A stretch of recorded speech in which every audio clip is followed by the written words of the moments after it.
সংগ্রামী যুগ্ম আহ্বায়ক লিটন মাহমুদ, আব্দুল সাত্তার, ফরাদ হোসেন এবং এ এলাকা আমাদের নেতা, আমাদের বিএনপির নবনির্বাচিত আহ্বায়ক শামসুলুদা কাজল, নাজমুল হোসেন প্যারট, আমাদের মহানগরের অন্যতম সদস্য সাবেক সভাপতি আমাদের সকলের প্রিয় নেতা চায়না ভাই মোহাম্মদ আলী চায়না, অ্যাডভোকেট মহিউদ্দিন, আমাদের এই এলাকার ওয়ার্ড বিএনপি সভাপতি, সাধারণ সম্পাদক বৃন্দ, সামনে উপস্থিত মহিলা দলের নেতৃবৃন্দ, আসসালামু আলাইকুম। বক্তব্য সংক্ষিপ্ত। আজকে যে প্রতিষ্ঠাবার্ষিকীর যে আনন্দ, সেই আনন্দটাকে আমরা আমাদের দলের ভারপ্রাপ্ত চেয়ারম্যানের নির্দেশে সেই আনন্দটাকে আমরা এলাকার মানুষের জনকল্যাণে আমরা ব্যয় করতে চাই। তাই আমাদের দলের সিদ্ধান্ত অনুসারে এই এলাকার একটি খাল দীর্ঘদিন যাবৎ অবহেলিত, এই খালটি ময়লা আবর্জনা, এই খালটি প্রায় নষ্ট হয়ে গিয়েছে, পানি প্রবাহিত হতে পারে না। এছাড়াও এই এলাকায় বৃক্ষরোপণ, পরিষ্কার পরিচ্ছন্ন যে সমস্ত কার্যক্রম আমরা এই প্রতিষ্ঠাবাসীতে আজকে এই কার্যক্রম সম্পন্ন করার জন্য আমরা উদ্যোগ নিয়েছি। আপনারা আমাদেরকে সহযোগিতা করবেন ইনশাল্লাহ। বিএনপির পক্ষ থেকে এই এলাকার সকল মানুষকে সাথে নিয়ে আমরা এই সমস্ত কার্যক্রম করব এবং বিভিন্ন এলাকায় আগামী সপ্তাহব্যাপী আমরা মহানগরীর বিভিন্ন থানায় এই পরিষ্কার পরিচ্ছন্নতা এবং বৃক্ষরোপণ কর্মসূচি আমরা পালন করব। আজকের এই অনুষ্ঠানের উদ্বোধন করছেন আমাদের প্রিয় নেতা, স্থায়ী কমিটির অন্যতম সদস্য বাবু গয়েশ্বর চন্দ্র রায়। আগামী দিনে অন্যান্য কর্মসূচিগুলো বিভিন্ন ধারায় আমাদের কেন্দ্রীয় নেতৃত্ব উপস্থিত থাকবেন। আপনাদের সকলকে ধন্যবাদ জানাচ্ছি। আসসালামু আলাইকুম ওয়া রাহমাতুল্লাহি ওয়া বারাকাতুহু।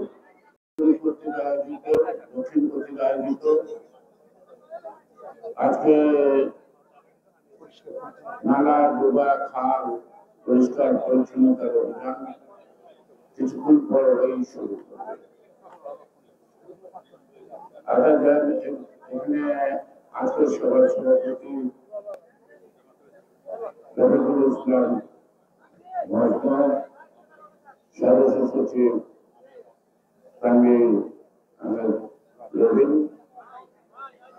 আর বিশেষ করে আমার দীর্ঘদিনের সম্মানিত সহকর্মী বিএনপির যুগ্ম মহাসচিব জনাব আব্দুল সালাম আজাদ, আমার মনে হয় তাকে আমার চেয়ে আপনারা বেশি ছিলেন, এলাকা ছিল না।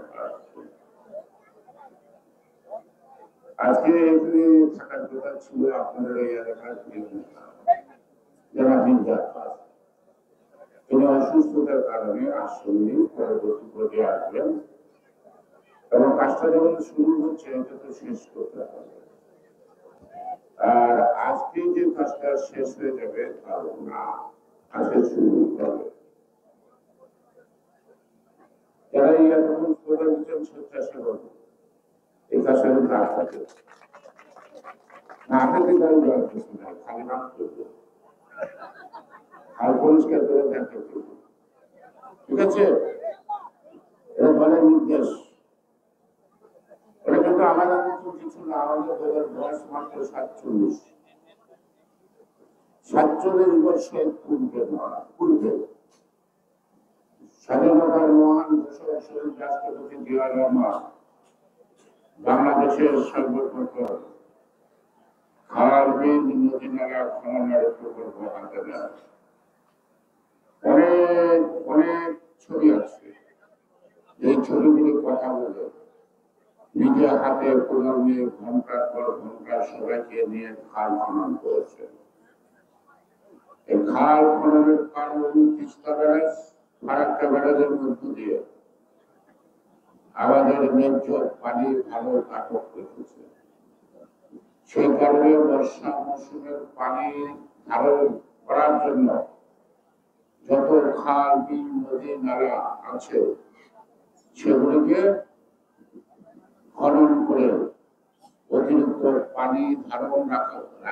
খাল খনন কর্মসূচিতে খাদ্য উৎপাদনে যে বৃদ্ধি পেয়েছিল, এই অভাবের দেশ থেকে সেদিন খাদ্য বিদেশে রপ্তানি করা হয়েছিল, এটি জিয়া রহমানই করতে পারছিল। সুতরাং এই খাল খননের যে কর্মসূচিটা, এটা কিন্তু এখনো কিন্তু মান অপরিহার্য এবং প্রয়োজনীয়।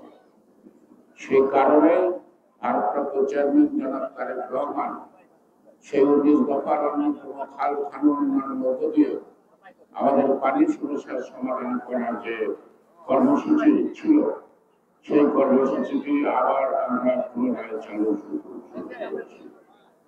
আমি জানি আপনারা আসছেন, আজকের আশায় শেষ আসা না, আর আসবেন ক্যামেরায় ছবি উঠলো, রাত্রিবেলা সবাই দেখলো না।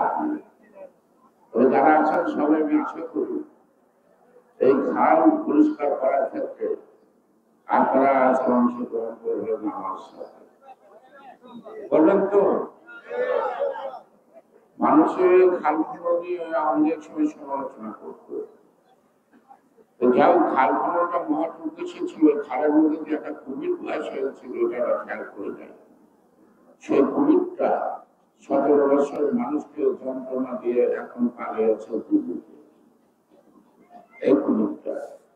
সুতরাং আমরা খাল কেটে কুমির আনবো না, খাল কেটে স্বচ্ছ পানি আনবো, সেই পানি খাওয়ার উপযোগী হবে, সেই পানি দিয়ে আশেপাশের মানুষের অনেক সমস্যার সমাধান হবে।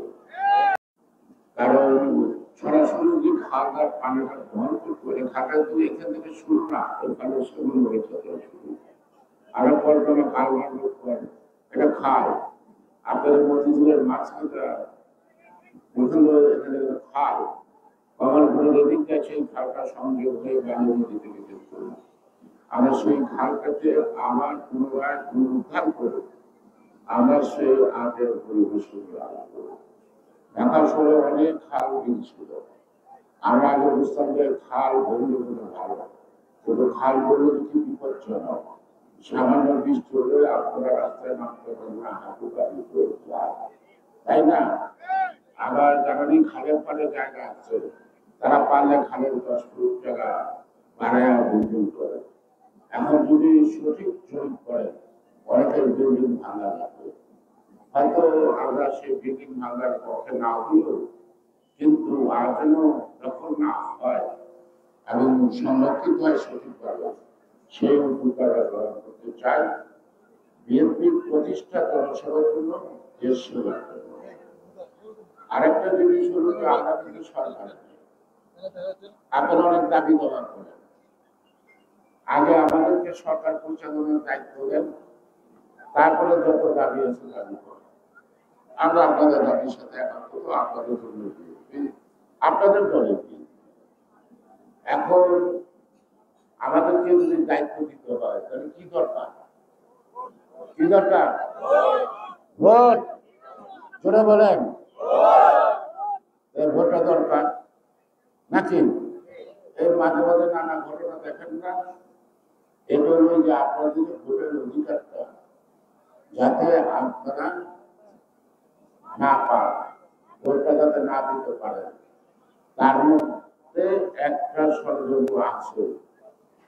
কিছু অনুমান করা যায়, কিন্তু চোখে দেখা যায় না। কারণ চিহ্নিত শত্রু মোকাবেলা করা সম্ভব, যে শত্রুকে দেখা যায় না তাকে মোকাবেলা করা কঠিন। সেই কারণে সদা সজাগ থাকবে, প্রত্যেকটা ঘটনা বুঝতে চেষ্টা করবে। এবং সেইগুলি এই বাংলাদেশে গণতন্ত্রের বিরোধী, ভোটের বিরোধী শক্তিকে উচিত জবাব দেওয়ার জন্য আপনারা সবাই প্রস্তুত। সবাইকে ধন্যবাদ। বাংলাদেশ জিন্দাবাদ।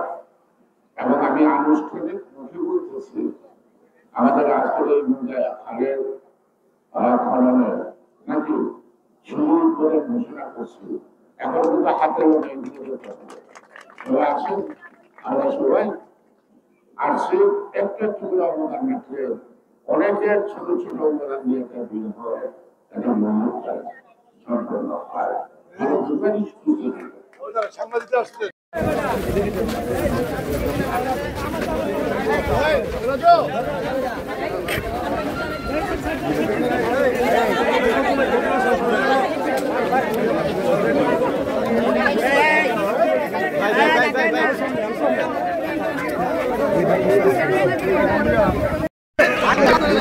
দোস্ত তুমি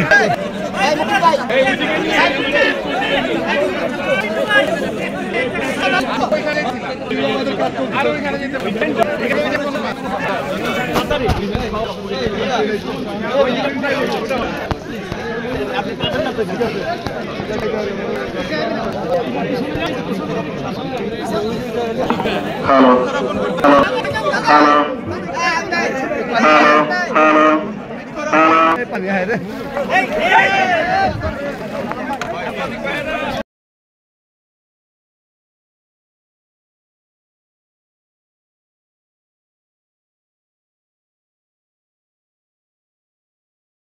ঠিক ভাই পাইছেন আর লাগবো যারা না পাইছে করে সুযোগ দেন যারা না পাইছে করে সুযোগ দেন